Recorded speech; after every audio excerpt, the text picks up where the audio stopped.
अस्सलाम वालेकुम जी। अज मैं तुहानू एक लबनान के टैक्सी ड्राइवर का सच्चा वाक़या बयान करना चाहना। वो बयान करता है कि मैं मौला अली अलैहिस्सलाम की शहादत ते नोए लाए हैं तो मेरी टैक्सी ते एक वहाबी बह गया, एक वहाबी सवार हो गया। हुण मैं तुहानू इत्थे सच्चा वाक़या बयान करना चाहता पाया, बिल्कुल सच्चा। मैं किसी फिरके की तजलील नहीं कर रहा जी।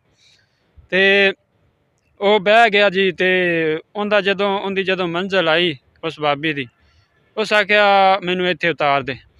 तो जदों उतरिया तो उस मोमन ड्राइवर नू सिर्फ इन्नी गल की कि किराया अली कोलों ले लवीं। ये गल करके वह भज गया, वह नस गया। तो मोमन ड्राइवर आंदा कि मैं उनका पीछा इस तू ना किया कि मैं बुढ़ा बंदा हाँ। थोड़ी दूर मैं अगे टुरया तो फोन वजन की आवाज़ आई। तो मैं वेख्या पिछली सीट ते वेख्या जिथे वह बैठा आ उत्थे ही वह फोन पिया आ।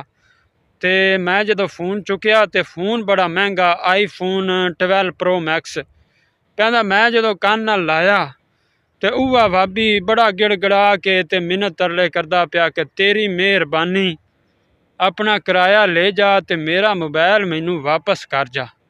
उस मोमन ड्राइवर आख्या कि किराया तो मैनू अली मौला दे दिता है, तू अपना मोबाइल जाके माविया कोलों ले ला।